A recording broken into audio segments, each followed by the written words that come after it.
ici est dit que Monsieur le maire a répondu à quelques questions qui lui ont été posées, mais bon, on n'a pas eu vraiment la réponse à toutes nos questions. Il y a des questions qui sont restées sans réponse justement. Et puis je pense que ce monsieur-là n'a vu que l'intérêt de rembourser l'acquisition du bâtiment et du coup sans s'occuper des risques que ça peut encourir. Alors vous avez réclamé à plusieurs reprises un référendum, c'est vraiment ce que vous voulez principalement demander l'avis au moins là, déjà à la population. Actuellement c'est vraiment ce qu'on souhaite parce qu'on est resté vraiment mis à l'écart de ça et les décisions sont prises dans le dos de la population. Et puis là effectivement monsieur le maire n'a toujours pas l'intention de créer un vote, quoi. On voit bien, il est réticent à ce sujet-là, quoi. Et qu'est-ce que vous répondez, vous, à ceux qui disent, dès qu'il y a une population qui refuse d'accueillir les migrants, que c'est inhumain, que c'est... Non, c'est pas de l'inhumanité. C'est qu'aussi ces gens-là, ils n'ont pas vraiment conscience du problème, parce que pour eux, c'est inhumain, bien sûr, et ils ne voient que ce qui se voit. Ils ne prennent pas conscience des dangers qui sont en cours. Voilà le problème aussi. C'est ça qu'il faut voir. Moi, franchement, j'ai pas envie que des gens que je connais se fassent agresser dans la rue. Ou des enfants. Il y a d'autres gens à aider que d'accueillir ceux-là déjà. Il y a Luc, là, il va être dehors dans quelques jours. Ouais, c'est vrai.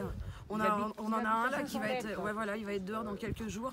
Après la trêve hivernale, donc il sera mis dehors. Il a un petit garçon, il n'a pas de recours, rien du tout. Enfin voilà, on l'a aidé partiellement, apparemment. Parce qu'avec 40 € par an, il va pas aller loin. Voilà, donc la commune de Langoula ne donne pas d'aide, apparemment. Mais donc, lui est français, n'est pas migrant. Lui, il est français et lui, il a le droit de dormir dehors avec son petit garçon, quoi. Donc, mais les migrants, on doit les mettre au chaud. Voilà, et où est l'humanisme là? Si on peut pas aider nos Bretons à nous, voilà, nos Français à nous. Il faut dire une chose aussi, c'est que ces gens-là qui sont migrants ne fuient pas tous la guerre. Certains profitent aussi du système, une grande partie. Et ça, il faut le dire aussi. Et ça, monsieur le maire n'a pas l'air d'en prendre conscience. Vous allez maintenir la pression ces prochains jours On va se battre pour garder notre village comme il était. Exactement. Clairement, vous voulez qu'ils ne viennent pas. Là, comme il dit, il ne faut pas mettre de l'huile sur le feu. Et nous, on est contre et on ira jusqu'au bout de notre projet. Parce qu'on veut protéger. Moi, je suis maman de 4 enfants. L'école est à côté. Je veux pas qu'il y ait des hommes là à passer leur temps à regarder nos enfants jouer dans la cour. Voilà, donc voilà. Monsieur le maire n'a pas évoqué non plus n'a pas évoqué la réalité des choses parce que déjà sur le nombre de migrants, il est très vaste là-dessus. Il précise qu'il n'y aura que 26 places alors qu'il est dans l'obligation d'en accueillir au minimum 50. De 16 à 36 ans.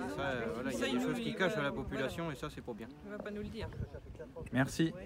Est-ce que c'est pas un peu de la récupération politique, la présence d'Atsao aujourd'hui à cette réunion au Méné?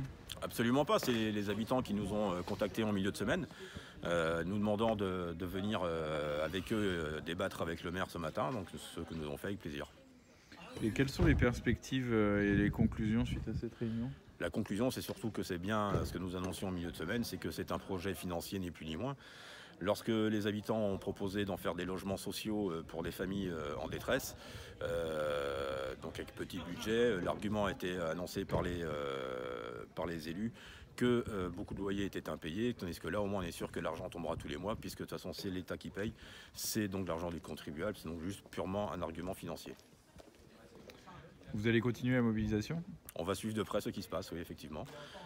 Les habitants demandent une réunion avec la mairie et la MICEP, pour avoir plus d'explications sur le projet, donc nous serons attentifs à ce qui va se passer à la suite des événements.